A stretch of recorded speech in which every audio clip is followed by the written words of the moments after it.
ನೋಡಿ ರೈತರಿಗೆ ಒಂದಲ್ಲ ಒಂದು ರೀತಿ ಸಂಕಷ್ಟ ಎದುರಾಗ್ತಾನೆ ಇರುತ್ತೆ ನೋಡಿ. ಈಗ ಕೊತ್ತಂಬರಿ ಬೆಳೆಯನ್ನು ಅವರು ಬೆಳೆದಿದ್ದಾರೆ, ಅದಕ್ಕೆ ಸೂಕ್ತ ಬೆಲೆ ಸಿಗ್ತಾ ಇಲ್ಲ. ಅದನ್ನ ರಸ್ತೆಗೆ ಚೆಲ್ಲಿದ್ದಾರೆ, ಅವರು ಬಿಸಾಕ್ತಾ ಇದ್ದಾರೆ, ಸೊಪ್ಪಿಗೆ ಬೆಲೆನೇ ಸಿಗ್ತಾ ಇಲ್ಲ ಅಂತ ಹೇಳಿ ಬಿಸಾಕಿ ಆಕ್ರೋಶವನ್ನು ವ್ಯಕ್ತಪಡಿಸ್ತಾ ಇದ್ದಾರೆ. ಚಿಕ್ಕೋಡಿಯಲ್ಲಿ ಕೊತ್ತಂಬರಿ ಬೆಲೆಗೆ ಏನು ಬೆಳೆ ಇದೆಯಲ್ಲ ಅದಕ್ಕೆ ಸೂಕ್ತ ಬೆಲೆ ಸಿಗ್ತಾ ಇಲ್ಲ. ರಸ್ತೆ ಬದಿಗೆ ಕೊತ್ತಂಬರಿ ಸೊಪ್ಪು ಚೆಲ್ಲಿ ರೈತರು ಆಕ್ರೋಶವನ್ನು ವ್ಯಕ್ತಪಡಿಸ್ತಾ ಇದ್ದಾರೆ. ಚಿಕ್ಕೋಡಿ ತಾಲೂಕಿನ ಬೆಂಡವಾಡ ಗ್ರಾಮದಲ್ಲಿ ನಡೆದಿರ್ತಕ್ಕಂಥ ಘಟನೆ.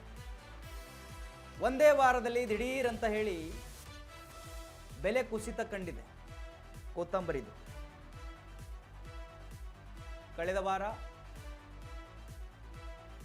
ಒಂದು ಕಟ್ಟಿಗೆ 15 ರೂಪಾಯಿ ಇತ್ತು, ಇವತ್ತು 2 ರಿಂದ 3 ರೂಪಾಯಿಗೆ ಬಂದು ತಲುಪಿದೆ ಅದರ ಬೆಲೆ. ಎದೆ ಹೊಡೆದು ಹೋಗುತ್ತೆ ರೈತಂದು. 15 ರೂಪಾಯಿಯಿಂದ 1 ರಿಂದ 2 ರೂಪಾಯಿ ಅಂತ ಹೇಳಿದ್ರೆ 13 ರೂಪಾಯಿ ಲಾಸ್. ಕೊತ್ತಂಬರಿ ಸೊಪ್ಪಿಗೆ ಸೂಕ್ತ ಬೆಲೆ ಸಿಗದೆ ರೈತರು ಕಂಗಾಲಾಗಿದ್ದಾರೆ. ಇವಾಗ ರಸ್ತೆ ಬದಿಗೆ ಕೊತ್ತಂಬರಿ ಸೊಪ್ಪು ಚೆಲ್ಲಿ ಆಕ್ರೋಶ ವ್ಯಕ್ತಪಡಿಸ್ತಾ ಇದ್ದಾರೆ. ಯಾಕಂತ ಹೇಳಿದ್ರೆ ಅವರು ಹಾಕಿರುವ ಬಂಡವಾಳವೂ ಬರೋದಿಲ್ಲ, ಅವರು ಪಟ್ಟಿರ್ತಕ್ಕಂಥ ಶ್ರಮಕ್ಕೆ ಫಲವೂ ಸಿಗೋದಿಲ್ಲ. ಏನು ಹೊಲದಲ್ಲಿ ಅವರು ಹೈರಾಣ ಆಗಿರ್ತಾರೆ, ದುಡ್ದಿರ್ತಾರೆ, ಅವರು ದುಡ್ದಿದ್ದಕ್ಕೆ ಅವ್ರ ಅಮೌಂಟ್ ತೆಕ್ಕೊಳ್ಳೋದಿಲ್ಲ, ಅವ್ರ ಕೂಲಿಯೂ ಕೂಡ ಬರೋದಿಲ್ಲ, ಅವ್ರ ಕೂಲಿಯೂ ಬರೋದಿಲ್ಲ. ಸೊ ಆಕ್ರೋಶ ವ್ಯಕ್ತವಾಗ್ತಾ ಇದೆ. ಅವ್ರಿಗೆ ಚೆಲ್ತಾ ಇದ್ದಾರೆ ನೋಡಿ, ಎಸಿತಾ ಇದ್ದಾರೆ. ದೃಶ್ಯದಲ್ಲಿ ಗಮನಿಸ್ತಾ ಇದ್ದೀರಿ. ಅಂದ್ರೆ ಮಾರ್ಕೆಟಿಗೆ ತಂದಿರ್ತಾರೆ ಬೇರೆ ಊರಿಂದ, ಅಲ್ಲಿ ರೇಟ್ ಸಿಗ್ತಾ ಇಲ್ಲ, 2 ರಿಂದ 3 ರೂಪಾಯಿ ಕೇಳ್ತಾ ಇಲ್ಲ ಅದು ಯಾರು ಕೂಡ.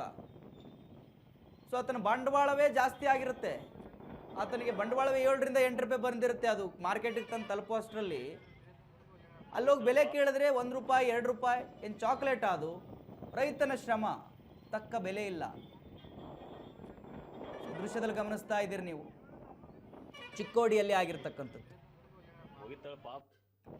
ರೈತರು ಎಸಿತಾ ಇದ್ದಾರೆ, ವ್ಯಾಪಾರಿಗಳು ಕೆಲವರು ಎತ್ಕೊಂಡು ಹೋಗ್ತಾ ಇದ್ದಾರೆ, ಎಷ್ಟು ಸಿಕ್ಕರೆ ಸಿಗಲಿ ಮಾರಾಟ ಮಾಡೋಣ ಅಂತ ಹೇಳಿ. ಎರಡೂ ಕೂಡ ದೃಶ್ಯದಲ್ಲಿ ಗಮನಿಸ್ತಾ ಇದ್ದೀರಿ ನೀವು.